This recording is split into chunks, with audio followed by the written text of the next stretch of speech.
On the 9th day of Christmas, my true love gave to me 9 ladies dancing, 8 maids a-milking, 7 swans a-swimming, 6 geese a-laying, 5 golden rings, 4 calling birds, 3 French hens, 2 turtle doves, and a partridge in a pear tree. Well, I've got a treat for you. And you're going to want to share this right now. Because of all we've done so far, this is the most bizarre. And I say that with all true, heartfelt significance, because this is very strange. And there are a lot of reasons that are strange. But so you'll want to share this with anybody that loves Christmas or wants to know more about this. First of all, notice that 9 ladies dancing, they're not a-dancing. That was the first item that kind of threw me for a loop. The ladies are not a-dancing, and they could have been, but they're not. And that sort of gave me a hint that this might not have had all that English influence on it that a lot of the other gifts have had. Because remember, when we started this study a long, long time ago in a land far away, 9 days ago, we said that this really all began in France. Now, I did not realize the implications of that assertion, of that claim, until I really looked into these 9 dancers. So, we're going to talk about the ballet.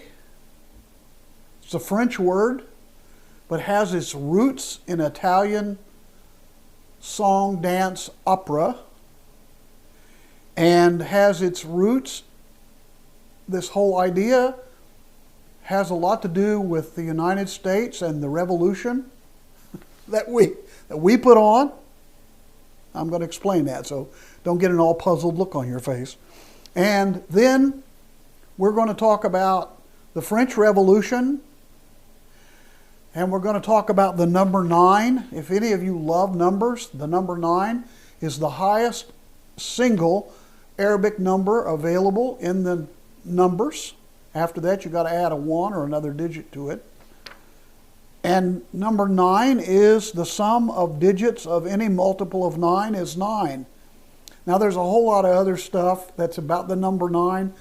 I'm going to let you hunt that all up because some of you love numbers.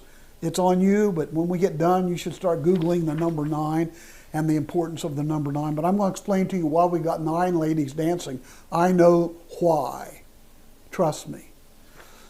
Also, I should let you know that I took a complete course on the French Revolution for this number 9. Seriously. It was a labor of love, but I finished it. And we're going to talk about that. So we've got 9 ladies dancing. Now, first of all, why would you give 9 ladies dancing in a Christmas gift? For those of us in the United States, especially our culture, we might buy somebody to sing happy birthday a singing telegram, but I don't know that any of us would hire a dance troupe to come to the house and do a dance. But that's what we're talking about. 9 of these ladies, and it's all very significant. So let's begin. Share this right now. I know that you get tired of hearing me say that, but other people don't know we're doing this, and we've picked up more and more all the time, and I want you to stay with me too. Tonight will be very special for you. All right. First of all, King Louis XVI, the King of France. Remember, this song has its roots in France. King Louis sent all kinds of money and armament and armies to the American Revolution. You all know that. A guy by the name of Lafayette was very well loved and was from France. And they sent munitions and they sent ships because they always liked to beat up on the English any chance they got. Now, what happened, however, was that it pretty much bankrupted France. I feel real bad about that. I learned this in the aftermath. I don't know why I didn't know that before. But we pretty much bankrupted France, and King Louis had to face the music back home. And that's when these writers, these philosophers, all these people, Voltaire and all these folk, started writing about revolution. And they started a revolution. And at first they didn't kick the king out. They tried to do a monarchy like they do in England now, and that didn't work out very well, and they got into big fights. Then finally, things went haywire, and these guys started their bloodbath in France. Many of you have studied this, I'm sure. And all of this was very bad, and finally they cut Louis's head off, and then Marie Antoinette, they cut her head off with a guillotine. And all of that was also postured in this time of what they call the Reign of Terror, where they were just killing people right and left for no reason. They were just butchering folk. So, at the time, the only people who had opera opportunities were the kings and the noble and the court. They were the only ones who got to see an opera and who watched ballet dancers. They were the only ones. The commoner, even the middle class, people like you and me, they didn't get to watch that. It was too fine. It was, would have been wasted on those of us who are not noble. Well, the French Revolution ended all that, baby. And so, all of a sudden, during this French Revolution, these middle-class people wanted to start watching ballet too.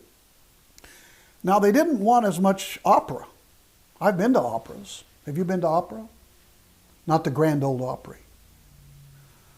In New York, I went to opera, and in Hong Kong, I went to opera. Several other places. But it's a different kind of, artistic appreciation. And ballet, I've gone to ballet, and the girls dance up on their toes. I've got friends who have done ballet. But these commoners had never seen ballet. So at this time, during this French Revolution, the ballet separated from the opera because of the financial circumstances. And they started hiring themselves out in troops, different than a Boy Scout troop, T-R-O-U-P-E, which is French. They started hiring themselves out for parties and big agendas and big celebrations, and so they would show up. How many? Well, they generally like to have 9 dancers because they could dance in threes on the smaller stages. You couldn't do big pageants because there wasn't room, because most of these people were having them outdoors in a park. They'd set up a stage, and so you could have 3, 3, and 3. If you had 10, you had one left over hanging around trying to figure out what she ought to do.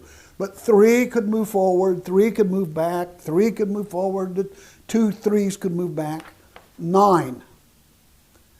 And during this time, because some of these dancers were professionals, they'd done this for years, they'd studied to do this, they got afraid of the guillotine, and so a lot of them moved to London. Ta-da! Some of them started doing these dance troupes in London and around, and people started hiring them the same thing because they could finally get to see the ballet. In small theaters in northern England, where we were already talking about, this became very popular. Newcastle and places like that. So they were afraid they'd lose their head. Off with their head. So they went to London, and a lot of them were there, and they were dancing in the numbers of 9. 3, 3, and 3. Sometimes 6, but most of the time 9. Isn't that cool? So ballet separated from opera. You didn't have to hire the whole thing. You could just get you a ballet troupe, and you would have 9 dancers. And poor King Louis financed the American Revolution and then lost his head because of it.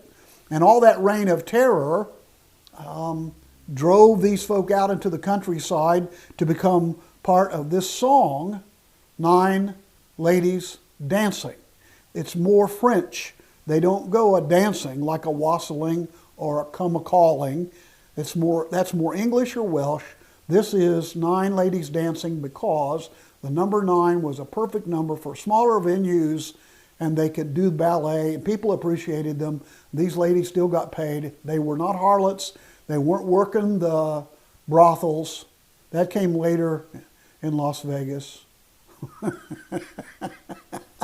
These girls were straight up, and you hired them. And this would be something you would do for your community or your family. Much like we hire bands today to come in and sing live music. These ladies, you know, we're having a French troupe come and do ballet. They will be here and do ballet for us. Swan Lake. Imagine. Now, don't you think that's cool? I would have never guessed it. Seriously. Look up the number 9, most bizarre. Reign of Terror drove these people out into the countryside, got them to do shows, sent them to London. They went north and south and east and west to make a living. They were used to having a job, and so they still continued to make a living. And then Napoleon took over France, and everything changed again. But 9 ladies dancing. You like that? I think that's so cool. Well, I hope you'll applaud, because that was a journey. That was a journey. Oh, you ready? Okay. Now stay with me. We're going to sing it again together. And tomorrow, you know, we've got another one, so you be here for that. And don't be late.